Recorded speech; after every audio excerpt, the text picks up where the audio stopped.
El viernes de la segunda semana de Adviento, el Evangelio que toca es el de Mateo 11, 16 al 19. En aquel tiempo dijo Jesús al gentío: ¿Con quién compararé esta generación? Se parece a unos niños sentados en la plaza que gritan diciendo: hemos tocado la flauta y no han bailado. Hemos cantado canciones tristes y no han llorado. Porque vino Juan que ni comía ni bebía y dicen: tiene un demonio. Y ahora viene el Hijo del Hombre que come y bebe y dicen: ahí tienen a un comilón y un borracho, amigo de publicanos y pecadores. Pero la sabiduría se ha acreditado por sus obras. En ese tiempo de Adviento y en preparación para celebrar el nacimiento del Mesías, la Iglesia, como en círculos concéntricos, luego de hacernos meditar en la espera del Mesías, concentra su atención en Juan el Bautista para después concentrarla en el nacimiento de Jesús. En el día de ayer se nos introdujo a la persona del Bautista, un hombre de Dios extraordinario, carismático, a quien Jesús identificó como Elías, y que la Iglesia consideró que era aquel que tenía que venir primero. La enseñanza de ayer fue que si Elías ya vino y es el Bautista, entonces el Mesías ya llegó y en cualquier momento se revelará al mundo. Más aún, ya se está revelando, pero los contemporáneos de Jesús están ciegos y no se dan cuenta. El cristianismo afirma que todas las esperanzas puestas en la llegada del Mesías se hacen realidad en Jesús, que Él es el Mesías o Cristo, es decir, que Él es el esperado de los siglos. Bueno, pues el contexto del relato de hoy es el siguiente.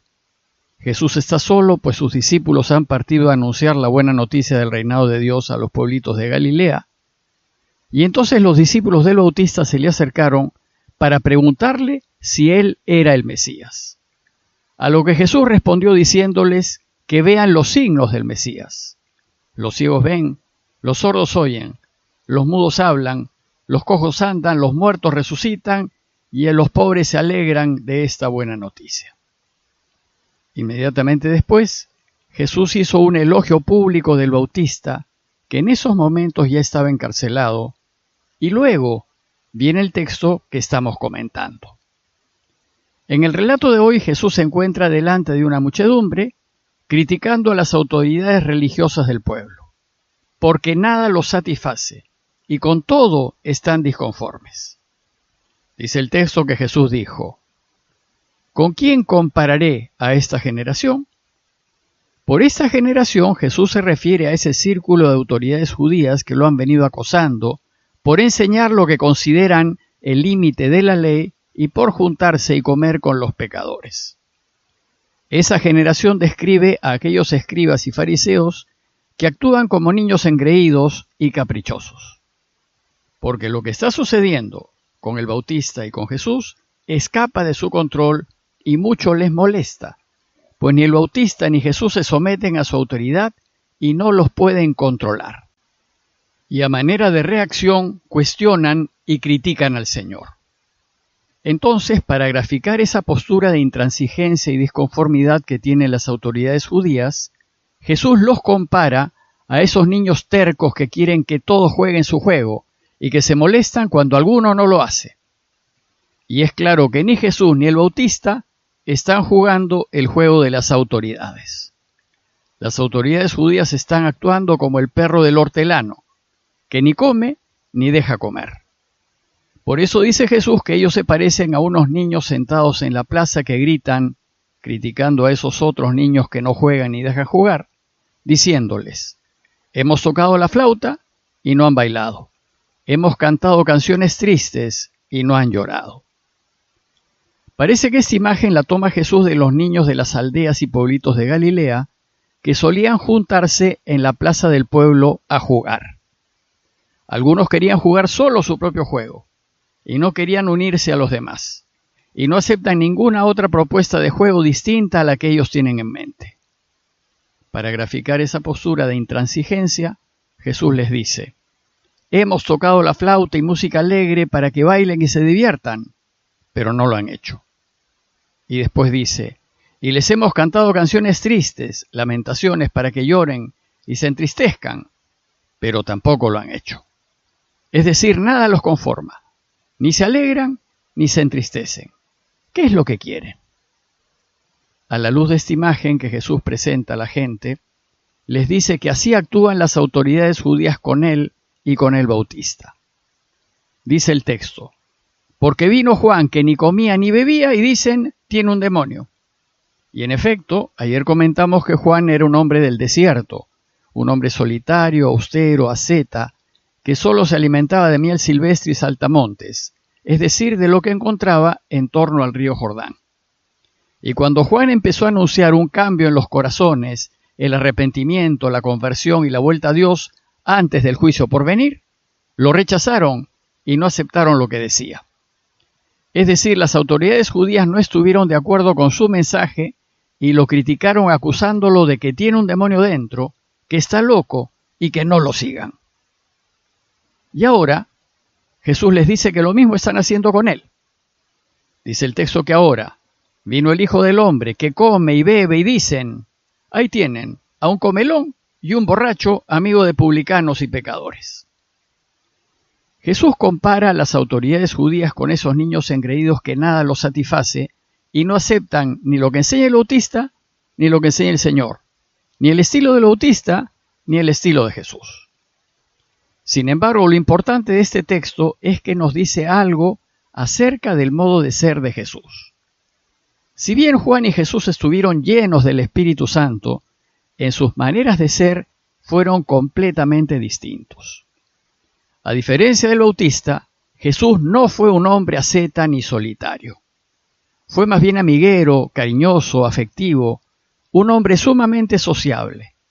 Siempre estaba con otros, tenía un grupo de amigos que lo seguía a todas partes, aceptaba cuanta invitación le hacían y se sentaba a la mesa con todos, sin distinguir entre personas, y comía tanto con fariseos y justos como con publicanos y pecadores.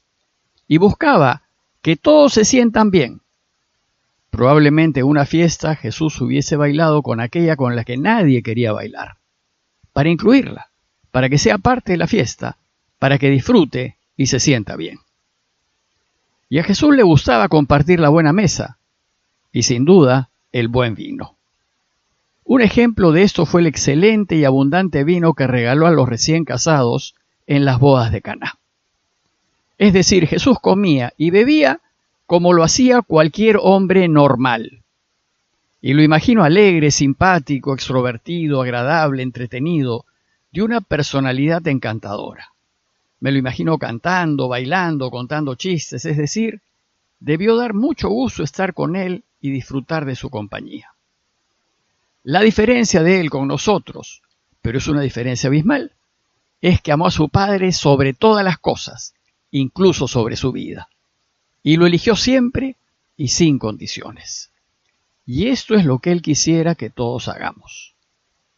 En el camino de Jesús, los hombres y las mujeres que buscan a Dios no son o no deben ser raros ni cucufatos, deben ser total y absolutamente normales. Y por supuesto, les debe gustar disfrutar de la vida, pues Dios quiere que las disfrutemos. Pero lo que nos debe distinguir de los demás es que debemos estar enamorados de Dios. Pablo lo dice en Filipenses 4 al hablar de los cristianos. Estén siempre alegres en el Señor, se lo repito, estén alegres. Pues la alegría debe ser la señal distintiva de quienes seguimos a Jesús.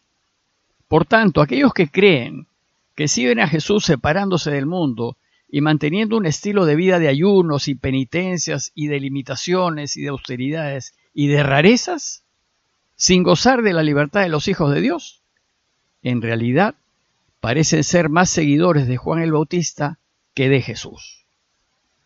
¿Y qué sucedió? Cuando Jesús vino con alegría a contarnos a todos que su Padre desea reinar, las autoridades religiosas se quejaron de que no ayunaba y lo acusaron de borracho y comelón. Es decir, no hay quien los entienda. Primero critican a Juan por austero y después a Jesús por sociable. ¿En qué quedamos? ¿Qué quieren? ¿Qué es lo que los satisface? El relato de hoy termina con una afirmación bastante difícil de entender. Dice el texto, pero la sabiduría se ha acreditado por sus obras. Por sabiduría debemos entender a Dios, y por acreditarse debemos entender todo aquello que lo honra y le da gloria. Por tanto, este texto final busca enseñarnos que la sabiduría, que es Dios, no está con quienes pretenden poseerla, con las autoridades judías, sino que está con Jesús, porque las obras de Jesús, que son las obras del Mesías, son las que lo alaban y le dan gloria. En conclusión, este relato nos invita a fijarnos más en las obras y en lo que hacemos, y no en las formas o en el exterior, en cómo vestimos o qué comemos. Pero si fijarnos en las formas nos ayuda a discernir, entonces deberíamos considerar que las formas cristianas no deben ser ni lúgubres, ni tristes, ni rígidas, ni duras, ni esclavizantes. Todo lo contrario. Si seguimos el estilo de Jesús, las formas cristianas deben ser alegres, abiertas, cariñosas, libres, inclusivas, para que con nuestra alegría y buen humor demos testimonio de la felicidad que da el caminar su camino y la felicidad que da pensar en lo que nos espera. Pidámosle pues al Señor para que con nuestras vidas abiertas, acogedoras, humanas y fraternas, demos testimonio de esa profunda felicidad que da el caminar el camino cristiano y que seamos capaces de alegrarles la vida a los demás. Parroquia de Fátima, Miraflores, Lima.